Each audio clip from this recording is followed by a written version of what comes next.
This is a daughter podcast where dads come to talk, think, and thrive with your hosts, Oscar and Blandon. Our mission is to cultivate a community of strong, mindful, and present fathers. We want to curate honest conversations with all men, but especially those who have the honor of raising daughters. Hey everyone, Oscar here at the Daughter Podcast, and Blandon over on the other side in Houston. How you doing, Blandon? Man, I'm doing great. Actually, it's been a wonderful Sunday, and today we have another guest. I'm excited to be here, man. We have a multi-hyphenate on our show. Okay, today. I like it. Here we go. So this guy right here, he is not only a husband, a father.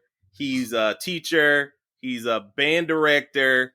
He's a recording artist. He's a producer. Okay, he's a minister. He's an outreach coordinator. All right.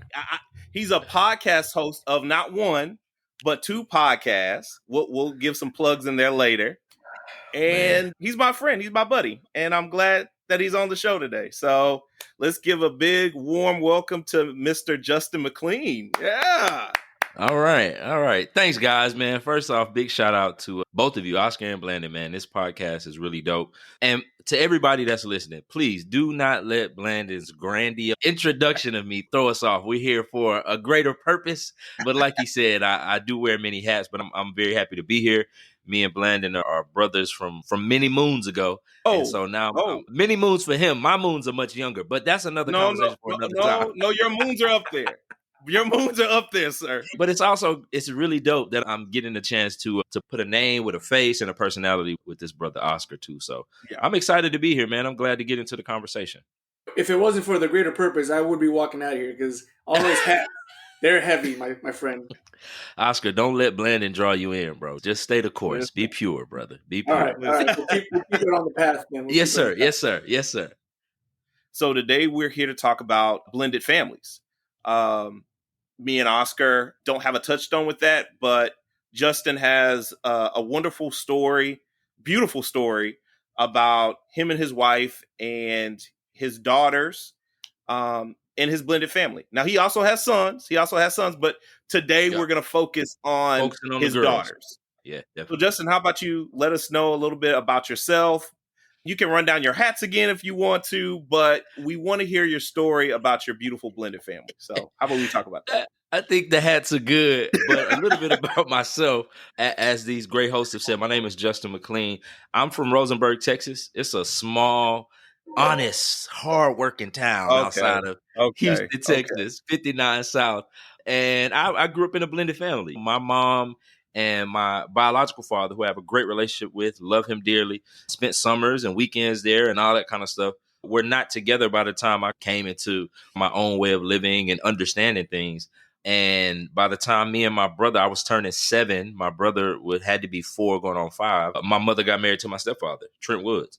And I always tell people this story. Blended families have always been around. They've made a bigger picture around the late 90s into now. If you look at most families, there are a lot of blended families. There are a lot of men raising children that are not biologically theirs or vice versa. And so that's where I found myself. And I've been blessed that there are some horror stories that come from that. Just because you're bringing two people that may both have kids or one has and one doesn't, and there's a lot of communication and conversation that's missed in that because there's holy matrimony and there's this love between two adults, but we forget about these kids that are navigating life at 8 and 9, right? They may not be 20, they may not be 30, but they're dealing with life in their context. And so I've always said, man, I've just been blessed. It wasn't perfect. We could go back and talk about some of the things that I didn't agree with or didn't fully understand in my age realm in that moment. But when I tell people my story, when I tell people that when I graduated high school, my parents, my mom and my stepdad, and my dad and my stepmom, because my dad got married a few years later when I was about 9, I think. They went out to dinner and just discussed how proud they were that I graduated and was off to college. And when I tell people that, they're like, what? How does that even happen? Because majority of people grow up in environments where the dad is at the mom's neck because they didn't work out, or the mom is, your dad was nothing. And I didn't experience that. I can't say that was my story. And so I was able to walk into this blended world. Now, I will say this. upon going to college and becoming an adult and dating, that wasn't something that I wanted, right? That I was like, man, I'm gonna marry, all my kids will be mine biologically. But that's not what the Lord had planned for me. And as Blandon could tell you, he was heavily in my life. I was trying to, I'm gonna marry this person.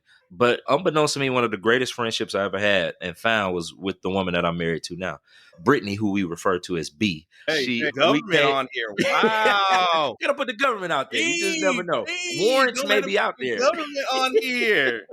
Okay. Yes, I came in contact with her in college. She's a musician, singer, music educator, all of that. And so she needed a musician. And while I was getting ready to graduate, a friend of a friend, mutual friend, put me on the gig and I played for her. We ended up writing music together. She was working on a project and we just became very good friends. We ended up serving at the same church. And if you saw her, you saw me. If you saw me, you saw her. That's just how we were during that time. She ended up getting married and having my first two children. And we were still friends. I was the godfather to a newborn Lennox and a godfather to Blaze. And the Lord just showed me this is what it is. This is the person that has shown you love, has shown you care, that you desire, that you really love, and she deeply cares for you. And so we walked into a relationship and got married not too soon after that. And of course, the marriage was beautiful. But the reality is that I now have two children that don't belong to me.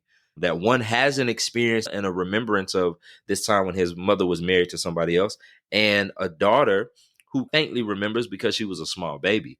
And there were a lot of hard conversations that had to be had because here's the other unique thing. Me and B come from blended families. She grew up in a blended family that had some rough terrain there, just to be quite honest. Rough terrain that affected her in different ways, that once we got married, because of the way that I am, the way that I work, and because of how I was raised, I'm inserting that into my children. I'm inserting that towards my daughter. And there were conversations that had to be had about things that trigger her and how do we navigate this space that is going to give a healthy development to my daughter, right? Yes, I'm standing in. Yes, I love her deeply, but sometimes love, even though you're pushing towards this and you want your daughter to understand this and you have these things in place, are they meeting her needs where she is right there in that moment?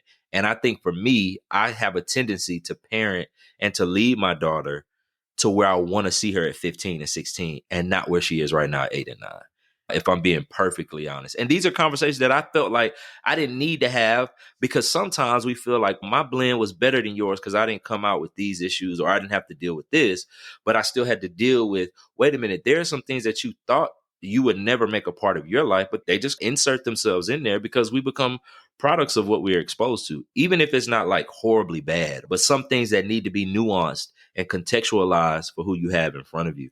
And so if you've met my daughter, Blaze is the brightest. She is super smart, artsy, into everything, firecracker. She's not going to take anything. She's going to tell you what it is. I want to help shape that for what it needs to be. I don't want you to necessarily get rid of that because God has uniquely created you that way.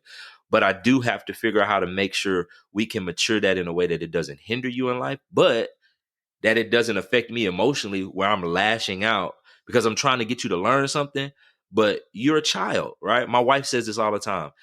We have children in this house and we have adults. We have to always be mindful that somebody has to be the adult. Whether we're giving out discipline, whether we're dealing with whatever, there's an adult and there's a child. And so sometimes as fathers, I know y'all can attest, man, we got to get to it. This what needs to be done, man. The journey has been healthy for me, but it's also teaching me that bringing in my daughter that's of my blood, it's making me see, okay, what am I doing on both these spectrums? I have a 9-year-old and a 3-year-old. Where will they be at 15 and 10 or 18 and 11, where they may get the same experience, but it needs to be for who they are and not for what makes me feel comfortable. Hopefully that makes sense. Yeah, it made a lot of sense, man. I just want to dial back a second because I think what our viewers and listeners would really appreciate is, how did you make that transition from Uncle Justin?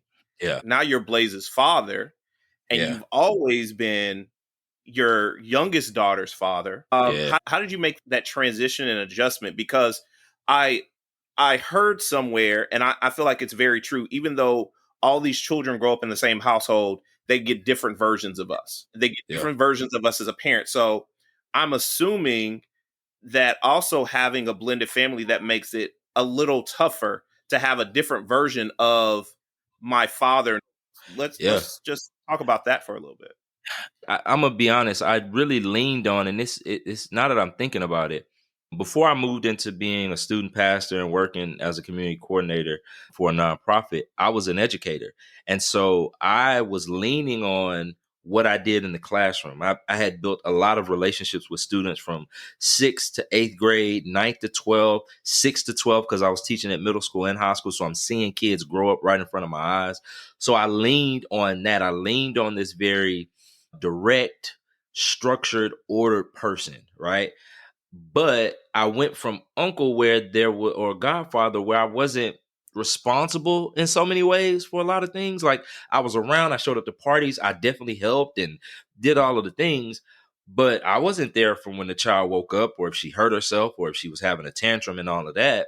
And so it was very hard for me to understand and learn. And I think it was equally hard for her. I think the blessing part of it was that she was little. And so I was able to learn some things without, I would say, leaving a mark. I was able to make mistakes, but she was growing up, right? She was 2, she was 3, she was 4. And by the time we were getting into going to school, I think I was able to get a better handle on. I can use an aspect of what I did in the classroom in terms of structure and being consistent, but I have to learn how to be softer. I have to learn how to say, this is not needed in this moment. As much as I want to say something, as much as I want to respond, it's not needed in this moment. And I think what I had to lean on was I leaned on my wife very heavily. Like I think I learned better when I was able to be quiet and just watch and try to copy what she did in my manner, if that makes sense. Like instead of going into it, like I noticed I knew how to be a provider. I knew how to take care, and I knew how to be like, I'm going to put you in bed at this time. I'm going to make sure you brush your teeth. I'm going to do all these things. I think where I was dropping the ball was I was there and making sure that people were acting the way they needed to act. But I didn't take that moment to just be soft. I didn't just take that moment to just sit there and say, it's okay that these toys are everywhere and you just want to watch TV. I was like, these toys need to be, why is this upstairs? And B was like, they're literally kids. And that was a very contentious moment and part of our marriage. You know what I'm saying? And so I'm very thankful that my wife was patient and was willing to say the same thing over and not be concerned about how I felt. She was, but like she wasn't. No. Yeah. We pacifying. Yeah. It almost sounds like you weren't, but the way that you were talking is you almost fell into a babysitter role, right? Like a babysitter's there to manage kind of the madness for a little bit, right? And then the parent has a whole different level of stuff that they take care of, but you pay a babysitter to come in and just hold what we got. Make sure they don't die, make sure they eat, keep them entertained for a little bit, and then I'll come home and then I'll be the parent. Not that you did that purposely, but what you were explaining reminds me of what you would have a babysitter come and do. Yeah. Like your mindset may have came in, again, not purposefully, but just because I couldn't imagine walking into a situation like that. So I could, maybe for me, I could see myself falling into that role of, what do you want me to do with these? Can you just give me some direction? Because again, that's what a babysitter would do, right? Like, all right, tell me what you want me to do with these kids between the hours of 8 and 10, and then I'll hand them over to you. Yeah. And again, I think being there was relationship with both of the kids because I was there. I'd seen them, picking them up, putting them in my car. They knew the things, but I think there is a wide gap between a person that is an extended family that now becomes immediate family. And just to be even more honest, right? Like growing up in a blended family, I'm also trying to not replicate things that I might have experienced, but sometimes that just happens just by proxy, right? Because you don't know how to not do that. You do know how to just say, all right, this is what needs to be done. You know what I'm saying? And I also had to understand that respect and relationship are not always together. Like you can have respect and not really have a relationship with somebody. And I think what I wanted relationship, but I didn't know that it's not just only defined by respect. And I was just going to naturally get that because they already did that. And I think I was trying to fight for something more that was already there. And my wife was like, they already know who you, they already care deeply for you. They just want the same thing in return. You know what I'm saying? Yeah. So that's how that worked, man. Like, and still working, to be quite honest. Well, you brought up a good point, and we've talked about it before where you said it because it's blended family in your background. Yeah. But your background, regardless of who you are, follows. And we talked about that. I know how I was raised, and there's several things where I'm like, that's not what, like, these other things I'm not going to do. Myself doing them. Yeah. Because that's, as you mentioned, I fall back to that because that's all I know. And a phrase that we use, like, you always fall back to the highest level of your training. So if you train crappy at the time that you need to use it, you're going to fall back. That's default. Yep. Right. Yep. Yeah. And so I say training because obviously as you're growing up, you're being trained, right? And so these concepts that we're learning as we're growing up, blended family or not, like I'm telling you, me personally, I find myself doing things that I know I didn't like. And then I'll have this conflict with one of my kids, one of my girls, and then go back and be like, that is not what I wanted to do. Yeah. That is 100% not what my intent was. And then I found myself doing it, and then I almost felt myself not being able to stop doing it because I'm already in it. And now I'm reverting, and then it takes us to our last episode, which was reconciliation. Like, all right, how do I fix this now? Now I did what I didn't want to do and what wasn't very effective. Yeah. And now I need to reconciliate what the kid may be feeling to what I want them to feel. Yeah. No, that's the hard part. And I think the other thing is when you're confronted with, dang, I did this, because in my mind, there's certain things that I appreciated that my stepdad did. But there are other things that I'm like, nah, I'm not rocking with that at all. And then you confront yourself and be like, wait a minute. The very thing that I don't like, that's what I'm always turning to. Because I think the beauty of it is when you come out on the other side and you become an adult and you have children, you realize that there was something that was birthed out of whatever that was done, even if it wasn't properly given to you. And I think what I'm chasing, and hopefully, correct me if I'm wrong, what even you may be chasing is a certain outcome that came out in you. But the hard part is learning how to take that thing that you don't like and reframe it. But it's easier just to say, I know it'll work. I just need to get the outcome. So it's easier to say, hey, I know, I get it. But let me get the outcome, because the outcome is going to actually help you the same way it's helping me in my current age, being successful, being thriving, and all of those things. And so that's what I really came to grips with is, yes, I didn't like how that made me feel. I didn't like how that was done.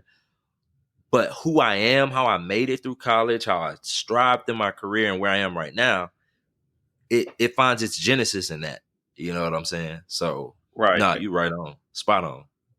Justin, we have somewhat of a canned question for you, but I think I'm going to flip it.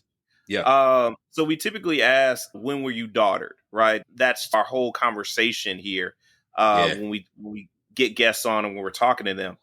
And we always talk about in society and in culture where kids finally feel like their step parent or bonus parent is finally now a parent to them. And it was a commercial. It was like this little girl, and she had her stepfather, and she always called him Bill, right? Mm-hmm. And it wasn't until she graduated from high school, and then on the graduation day in the commercial, she called him Dad. Raised, and after they had gone through this long journey. So when did you first feel daughtered with your bonus daughter?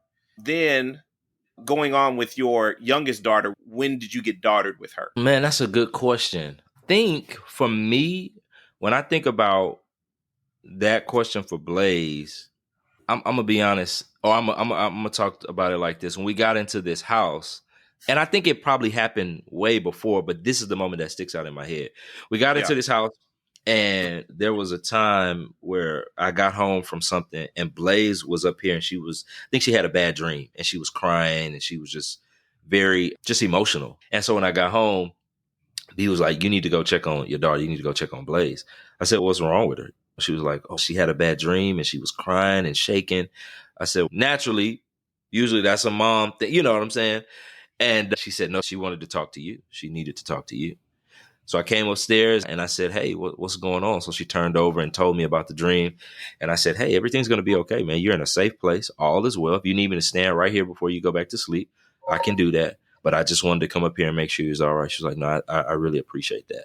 In that moment, when I walked out of the room, it made me realize that kids are madly in love with their parents, right? Yeah. Like mistakes and all, flaws and all, they are madly in love with you and what you are able to pull out of them. And I think for Blaze, when we are talking, there's this level of jokes and fun, and I'm able to she's very playful.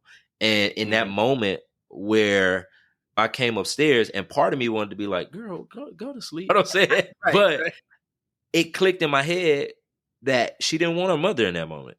She didn't want B to come up there which is perfectly fine, but she purposely called my name. She called for me. She was up. And when I came in the door, B said, she asked for you. And so that just did my heart wonders. And I think it was a confidence builder for me that I'm doing something right. Like I think all three of us, if somebody was like, give us a dissertation on what to do, we would be at a loss for words because you got to come watch. You know what I'm saying? Right.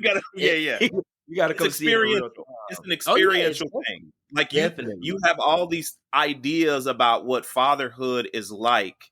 Yeah. And you can write all these theories about it, but it is one of the things that is completely and utterly experiential. Right? You have to experience being a father in order to get it. So I totally agree with that. And then the second part is that you're asking, when was I daughtered with Ari? Yeah. Man, Ari turned 3 this year, or last year rather. And so when she turned 3, I feel like I have seen my daughter, both of them, but more so Ari, because she went from like this in the pandemic to now walking. And I feel like every time I wake up, she's getting taller and her hands are getting bigger and her hair is getting longer. And I'm like, why is I don't like that dress. It's showing her stomach. And my wife's 3. I'm like, yeah, just people out here. You know what I'm saying? But for real. But when she turned 3, there is this thing that happens when I come home. Now, all of the kids, they come down and they all that kind of stuff. Ari will come to me and say, hey, Dad, how was your day? What did you do? And these are on days where I really don't even feel like I'm trying to get in. I got to get to a meeting. I need to check an email. Right. But she is going to be adamant about coming up to me. And in the moment, it can be very bothersome because you're just trying to go do something. You just getting in. I don't know about y'all, but I sit in my parking lot for a good 2 to 3 minutes before I walk into the house to gather my thoughts.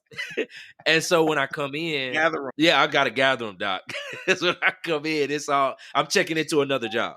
But when I come in, that's not her thought. Her thought is, all she knows is that this is my father. He's coming through the door. I'm going to ask him what he's doing. And to me, my kids are always wanting to, especially Ari, she spends a lot of time saying, oh, I want to ride with mommy. I want to ride with mommy. I want to go with mommy. So in those moments, to me, it speaks to there's a tethering there. And I may not get it as often as my wife, but there's a tethering there that I'm just thankful for. I'm thankful that we can have conversations. I'm thankful that Ari she's going to come in my office and check on me, that Blaze is going to come to me and talk to me about things, even when she doesn't want to. There's still a space for that, because I can be a hard disciplinarian. I can say that about myself. No. Man, I can be. You? Yeah, man. Kids at school, so I already knew you was going, Coach Dad, my goodness. Yeah, man. It can be. You do not play with your playing, man. Nah, we can't. I can't. And I know sometimes that I can be hard on I know it. And I'm praying. I think a lot of times I live with this, man, I'm always thinking about 15-year-old Blaze, 18-year-old Ari, where in my mind, I'm hoping that they understand. That's my heart. Like when Blaze is sitting in my office and we doing homework and I'm like, the way that you're answering these questions in this reading assignment is not going to work. And you're not pushing yourself because you're embarrassed that you don't know. And you feel insecure that you don't have all of the answers because you've always been the smartest in the room. And she's crying and it's not that. I was like, it is that. And I'm praying in my heart while I'm trying to get her to see this, because I see valedictorian. I see salutatorian. You don't see that. You see the student in the class is super smart, super well-mannered, and all of the teachers are like, she's amazing. I'm like, yeah, but she could be going, like, you should be pushing her harder. You know what I'm saying? Yeah, you're striving for excellence. And I think that's the total course. Like pressure makes diamonds, right? Yeah. And we hear that, but we don't really see that worked out. And we're hard on our children, we're hard on our daughters because we know what the world is like. We already know what you're gonna face.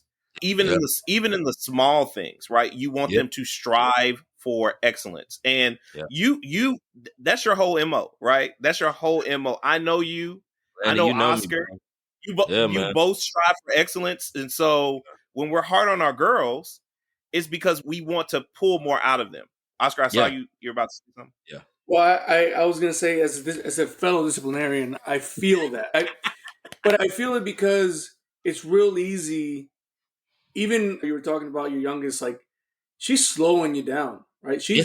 I always, in the hindsight, by the way, always in hindsight, I'm like, that's the big man's way for me to slow down because I'm constantly moving and I've got this to do and I got that to do. And it's so easy. I find that it's very easy with the mindset that I normally have very easy to disregard that.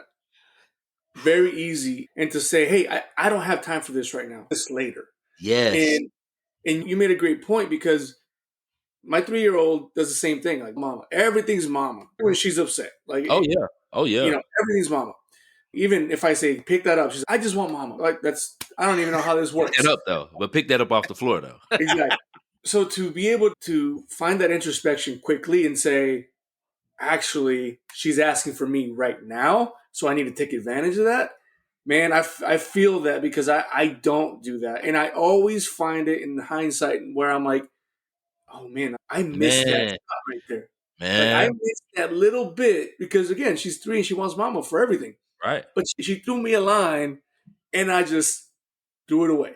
Right. And how many times will I get that line? That's my fear. Like, how many times will they cast that line out there and I miss it? So I'm just really trying. Like, one of the things we do right now, like when school was in, I pick my kids up on Wednesdays and Thursdays because my wife is working, teaching music, or she has rehearsal at the church.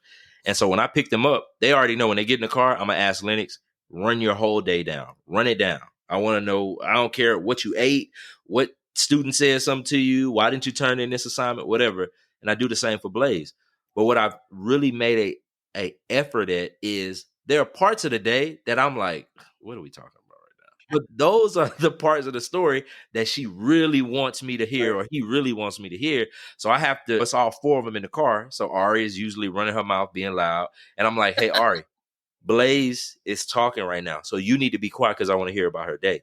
And I'm hoping that when she hears that, she is seeing me make her of great importance. Right. Yeah. And this is not just me disciplining my baby girl to be because I don't want to hear her voice. No, she's talking. And what she has to say is value. Right. You know what I'm saying? And but yeah, Oscar, I think about a lot of things. Like even now, I'm just thinking about, I'm very adamant. We are in this season of learning how to keep our spaces clean. I'm just like, y'all, listen, I cannot be the maid in the house that I pay for. That's just not how that's supposed to work. But I'm even thinking, my wife is like, hey, we have a busy week throughout the week. We have a lot of things going on. How about we are gracious during the week? We spend the weekend and say, you know what? That's cool. Yeah. Even on the inside of me, I'm like, but they could still keep the house clean Monday through Sunday. But okay, go off. I'm going to let you have it. But I've learned, okay, Blaze is going to do, if I ask her to do something, she going to get it done. But there are moments where I'm trying to figure out, what am I asking too much of right now? Am I impressing a lot on her that's causing her to just be like, okay, it's one thing after another. You want me to do this? Are there moments when I be like, need to just say, hey, let's chill. I'm going to give us, hey, we're just going to hang out for the next few hours. Then we need to put this house back together. Right. And I'm learning to be okay with that. I can't say that always works for me, but I'm learning to be okay so that they can have something that when they hit 15 and 16, that they're looking back and saying, that was, okay, I understood what my dad was doing. You know what I'm saying? And I wanted to hit one point, just go back a little bit, because you were mentioning you're being hard on your daughter to push yourself, to do better, to don't come in and give the average. We talk about people out here, like they have this shirt and this banner that always reminds me, like, average is the enemy. But I will say that I run that same fine line. I'm like, I got to push. Yeah, man. And then I'll question myself. Am I doing it too hard? So on and so forth.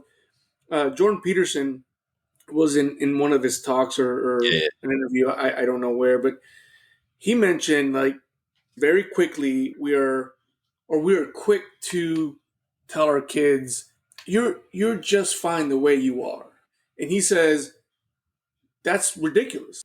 You should look forward to the person that you can be.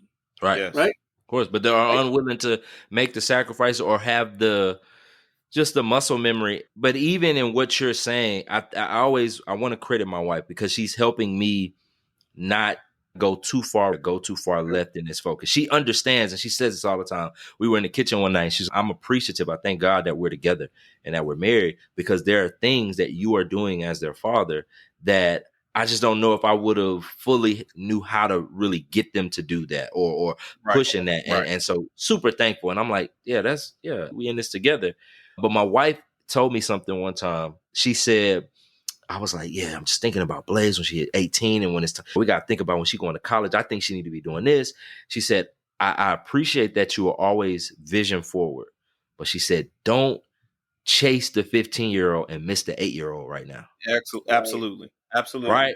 And that kind of blew my mind because for me and all of y'all here in this time, as leaders, we are thinking about what's next. We are managing what we have. But I'm thinking, okay, what can I be doing to further expand my family? How do I better push my sons? I want to make sure when we hit 60, my wife isn't up, all of those things. And that's constantly in my brain. Yeah. But when she told me that, it slowed me down because I think I'm up against a clock. I always look at rearing my children as playing a basketball game. And it's a 48-minute quarter, and I'm constantly looking at the clock because I need to be able to manipulate this game and this play and this to get this outcome. And so when she said that to me, it just helped me put all things in perspective that she has to be 8 to get to 15. But if I'm only steering her to 15, then she'll get there and she'll be successful.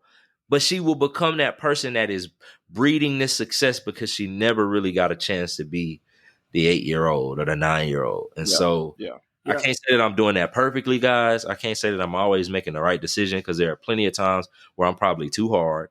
I yelled a little too loud. I was, and I'm gonna be honest.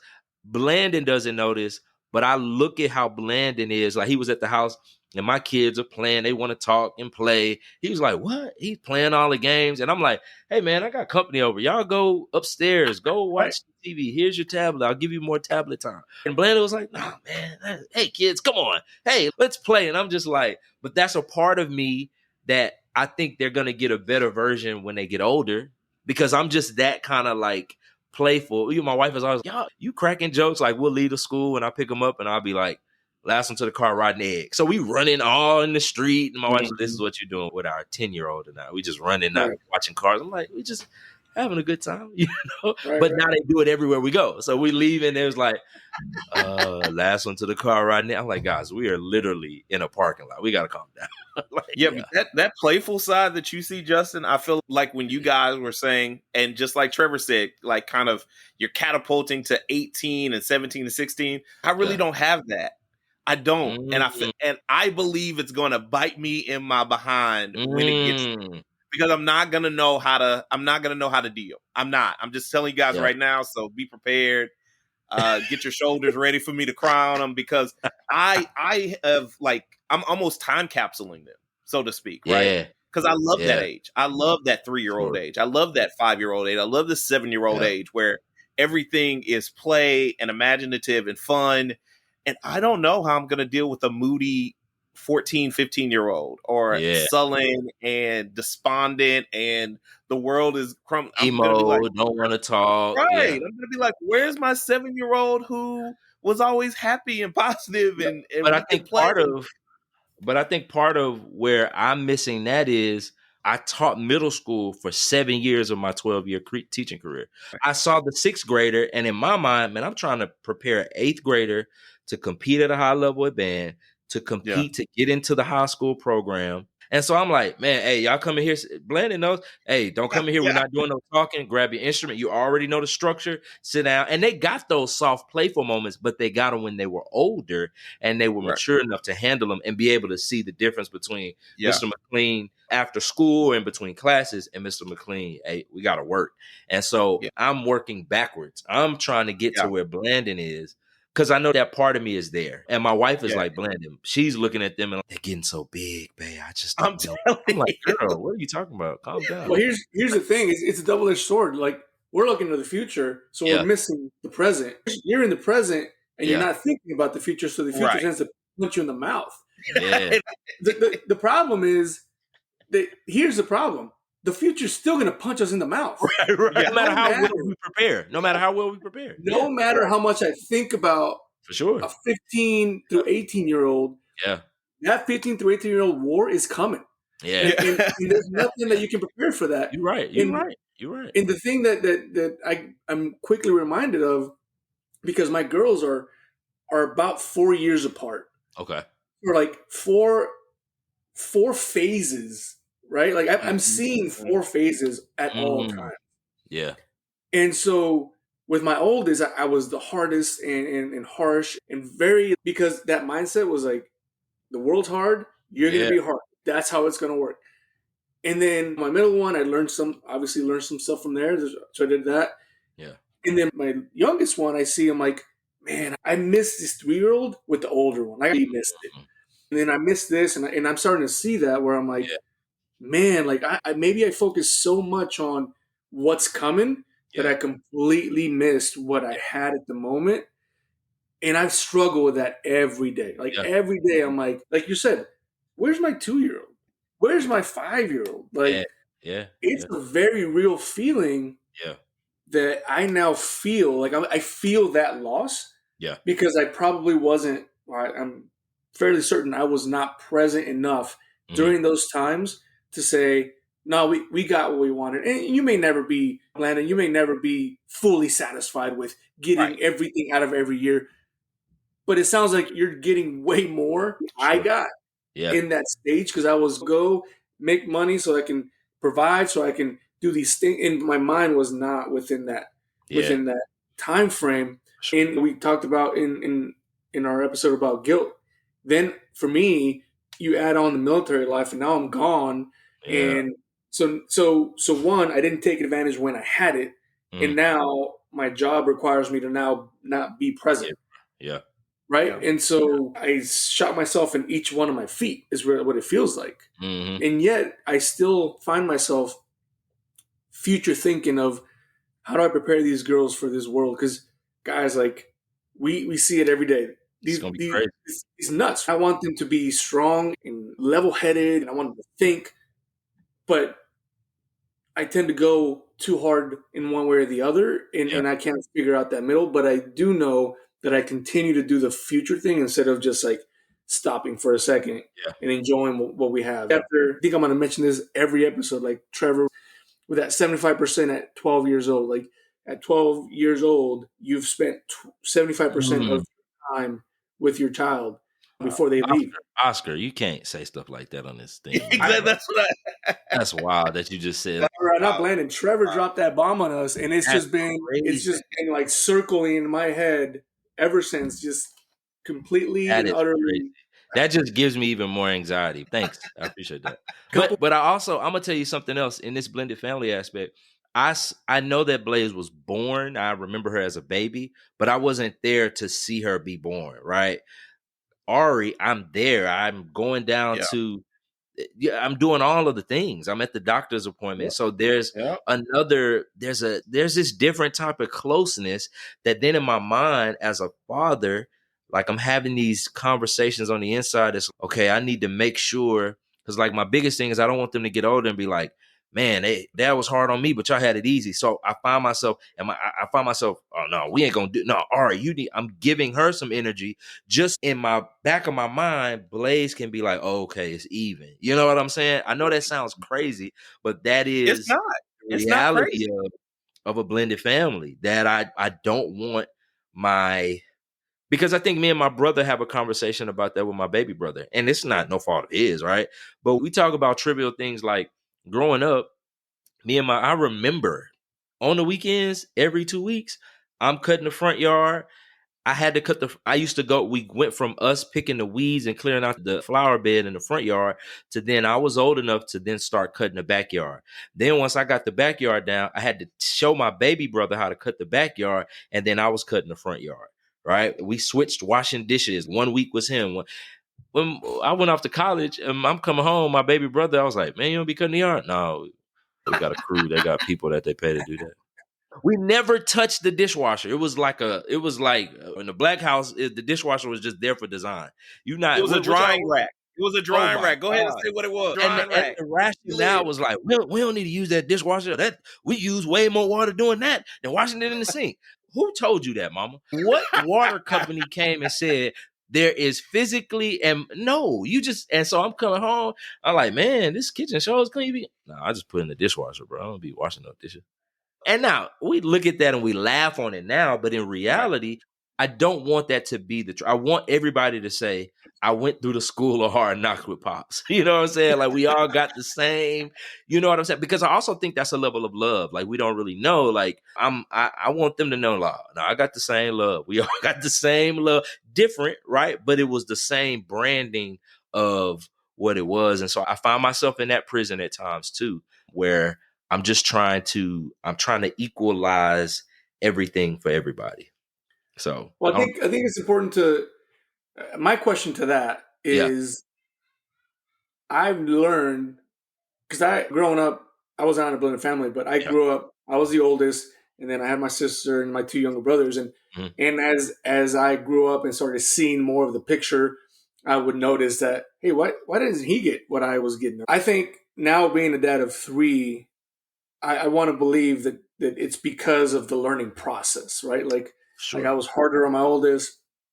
I've learned that my middle, I don't have to be as hard on, but I do have to maybe maneuver differently with her. And we talked about that before, man. And then my little one, she's 3, so she's nuts. So that the maneuvering doesn't really work with her. She's just 3, right? And so literally, that's it. They're 3. Just learning how to step around that whole thing. But what I'm saying is, it's hard enough with 3 girls that are mine, right? Because my oldest will be like, why didn't she have to do that? And here's my thing, and this could be this. You could disagree with this, and I think a lot of people do. I don't create equality in the house. There's no equality here. I don't think that's a real thing, to be quite honest. I think there's equity, for sure. Yeah. And I'm straight up with the girls. I'm like, they'll be like, that's not fair. I'm like, yeah, absolutely, it's not fair. Right. Your older sister gets a little bit more privileges than you do. You're 8, right? Like, I tried telling that to a 3-year-old who's seeing me say, no, Blaze is going to be, that's not fair. You're 3. It's not. Go upstairs. If you don't like exactly. it. So I have no problem. There's no equality here, right? Sure. Everybody's not working equal things. You're able to do these things. She's not able to do these things. It's not equal, right?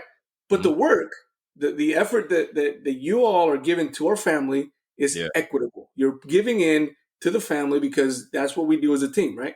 So it's hard enough to do that with where I saw all my girls be born, and I have what I believe to be a connection relatively the same with all of them. I can't imagine doing that.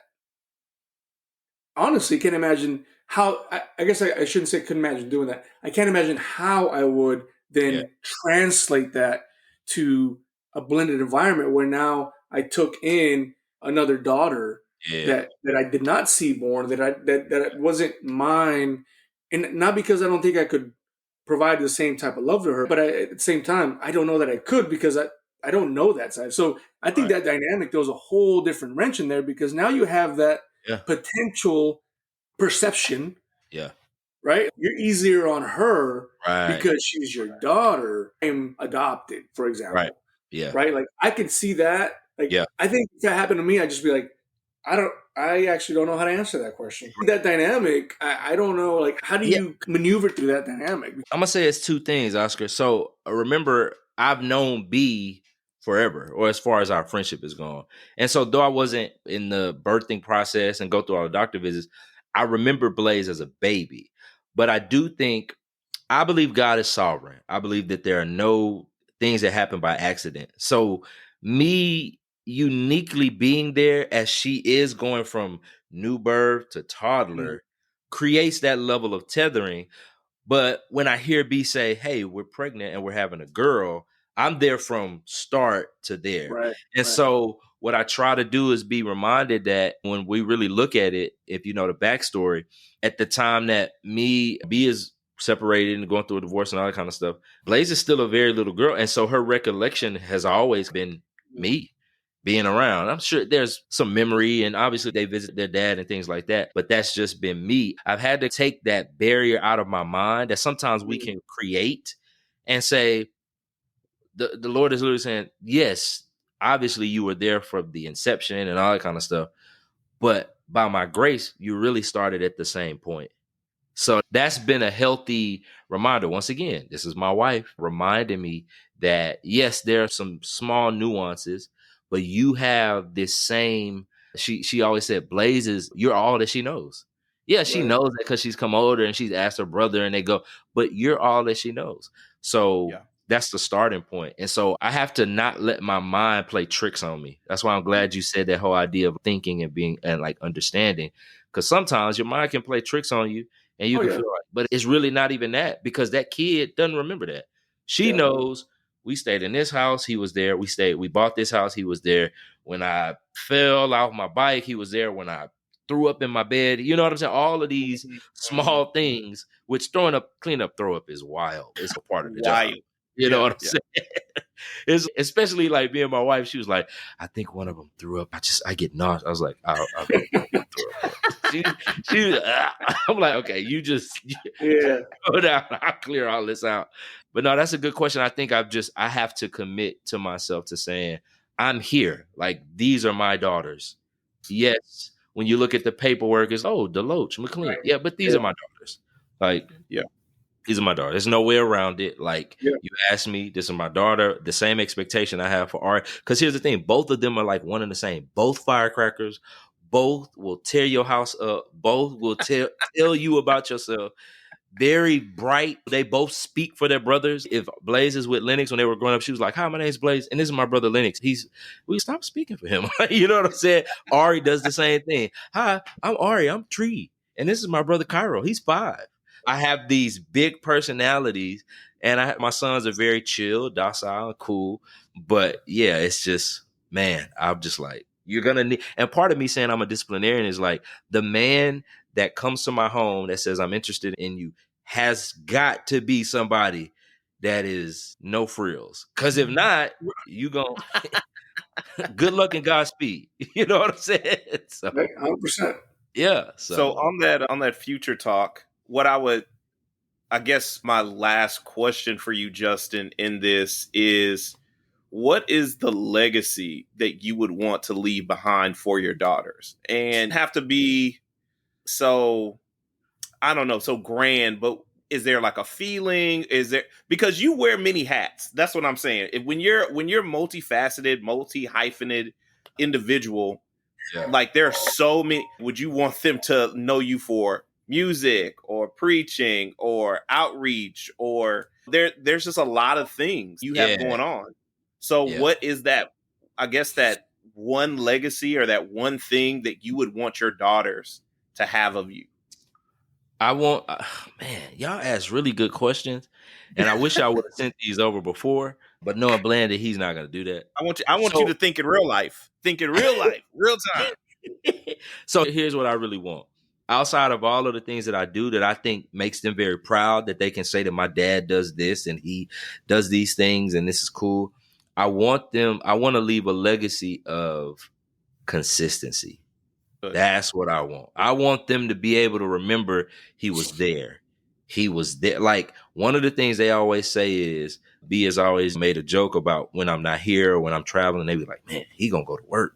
He got to work. He gonna go do things. He gonna be back, but he gonna come back. You know what I'm saying? Yeah. And I just want that to live in their minds. I want them to know that every time they come in this house, even to the point where I'm like, we're in this season of learning how to clean and being more consistent. Hey, what do we do when we finish eating? We wipe our ears, we sweep, we make sure we put things away.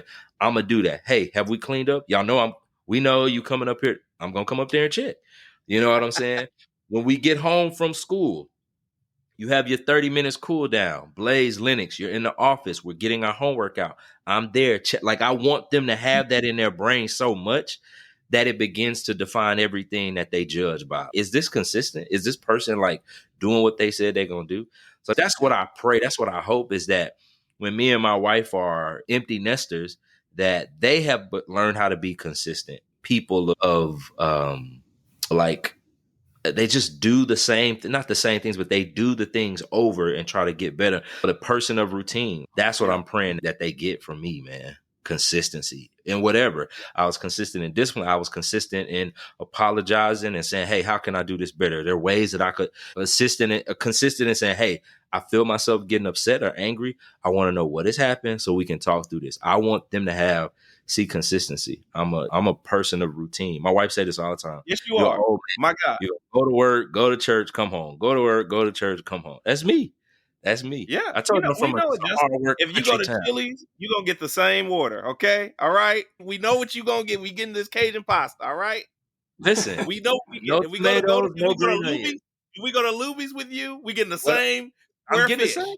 Come on. Let me get that Luann. Ain't no sense, no need to change it up. When I go to Old Navy and when I buy my clothes, it may be up to the style of what it is of current, but it's going to be the same thing, man. And so that's what I want my kids to know, that I'm consistent, because I love them deeply, and I'm here. I want to be here every day. When you come downstairs, you need to expect to see me. I want them to know that I'm so consistent that when I hear a door, who is that? Who in the kitchen? What y'all doing? Why are you eating the snack? What do you need? What are you doing? Why are you doing? Like, before we started this, my son like poured a bowl of, but when we came home from church, he wasn't really hungry when we were eating, and he took a nap. He went upstairs. I'm like, what are you doing? He was like, oh, I was making a snack. You didn't even eat any. Like, how are you having a snack, but you didn't eat to have a, I was like, man, put that away. I literally made him a plate of food. I was like, eat all of this. Then we'll talk about a snack. Like, but that's the craziness in my house. But no, consistency, bro. That's what I want them to remember. You are a consistent person, and that is what I love and appreciate about you. Ever since I've met you, you have been consistent. That's over a decade. Since we've known each other. Man. So I'm trying. Yeah. I'm an old man at heart, man. I'm old. You really are. You really are. Yeah. You really are. Blandon be like, hey, man, you want to do something? I was like, man, we could just sit at the house, man. No need to. It's free. You know, Blandon, he a socialite, so he want to go do the thing. He want to go to the bar. And, hey, I found this real swanky spot. Yeah, no. Well, to my house. Let's be swanky. You owe me 2 swanky spots, by the way. I do. I'm in the hole, man. Oscar, I'm in the hole, brother. And I knew he was doing this to me because he was like, oh, man, don't worry about it. Come to your house. I was like, wait a minute. I was like, he just got me. He's a grudge holder for sure. Yes, I am. You know it. Listen, man, Justin, this has been awesome. I can't tell you how much we appreciate your time. People spending time with us here at the Daughter Podcast is truly gold, because I'm learning, even just in the thinking process with you and with Blandon. I'm constantly learning. I hope at least that's the goal, right? Sure. So thank you so much for coming on here, for giving us your thoughts, dropping some wisdom on us, and giving us some of you really through the podcast. It's greatly appreciated. And I feel very confident that our listeners will also take away from this. This is something that Len and I couldn't necessarily touch on, as I mentioned. That dynamic of the blended family, and that was such a beautiful answer. So thank you for that. Thank you for coming on here. Thank you for playing around with us. We were on here probably like 30 minutes before we even hit play, and even then I was learning. So thank you for that, and getting our brain juices moving for this podcast. Landon, you got anything? Yeah, man. Again, Justin, thank you for spending your time here. I know you are a busy guy, multifaceted, multi-hyphenated. Here we go. I'm going to blow you up every time. Every time I'm going to give you some gas. So come on, Justin, tell us where we can hear more from you. Give us your social media handles, do all the things for us. Okay, first off, man, I really want to say thank y'all, man, for real. Thank y'all for allowing me to come on. A friend of Blandon's is a friend of mine. So the next time, listen, I'm 3 in the hole. Next time you come to Texas, you in the city, man, I ain't got that much money, but I can splurge a little bit for Blandon and Oscar. Just Blandon, don't take us to no swanky spot. We gonna go to Chili's, go down. You get a 220, you know what I'm saying? A little gift card action. But no, I'm appreciative that I was able to come on today, because I think what you guys were able to do for me was to help me think through where I am currently and where I really want to be, right? I say this about Blandon. I really want to learn how to, and this word is overly used, gentle parent. And I don't mean that in the sense of like being docile, but really be able to let a part of me that I may be insecure about out, you know what I'm saying, just to be quite honest. And so this was great. This was healthy. But I do have a few podcasts. I do with my dear brother, Eric Jimenez. It's a urban music ed podcast where we discuss things that help in urban environments, to help not only directors of color, but directors that are working in environments that they need the intel of how to reach the students that are in their orchestras, their choirs, their bands, theater arts, whatever the case may be. It's done pretty well. You can find it on wherever you get your social media or your podcast from, The Score. And then I do God for the People, and that deals with culture, it deals with theology, it deals with how do we view the world we live in through the lens of the scriptures. You can find that on all of your platforms where you find your podcast. We got season 2 that's going to be happening this fall, and this summer I'll be doing Won't He Do It Wednesdays on Instagram Live with some friends of mine. Blandon will be on. We'll just be talking about life, and we'll be talking about what is the Lord doing in our lives and what is the Lord helping us to learn how to do in this season. And it's to help ramp up for the second season of God for the People. And so if you're looking for me on social media, you can find me at _Justin McLean _ on Facebook and on Instagram. And so message me, whatever. We'll see what, if the money is right. No, I'm here. No. Oh yeah, if the money is, put it out there, Doc. I got 4 kids. But I don't know if Landon told you, but there ain't money here. No. I know. Right, good. Just want to make sure. He bought me I'm now putting it together. The Chili's was good. It was the bridge. So we good. I got my Cajun pasta. All right, good. But no, I thank y'all. I paid for sure you did. But no, thank y'all again for having me on. And y'all keep doing this. This is great work. Thanks, Justin. We're going to put your podcast links in the show notes for people to click on there and get over to you. Again, for everyone out there listening, thanks for spending time with us. Hopefully you took something out of this podcast. I know I did. Landon, we're picking up little bits and pieces from everything that we're doing. Have the conversation with us. If you have any questions, comments, or if you have topics that we have not covered and you'd like to cover, please send those to conversations@daughterpodcast.com. You can find the Daughter Podcast on all your social media stuff at Daughter Podcast. So come find us, have conversations with us there, and connect with us. And in the meantime, I'm going to go take back these lessons and try to implement some of these into my life. Hopefully you guys can all do that. So from the Daughter Podcast, I'm Oscar, Landon on the other side in Houston, as well as Mr. Justin in Houston. Thank you all for listening. Thank you all for being with us. Until the next time.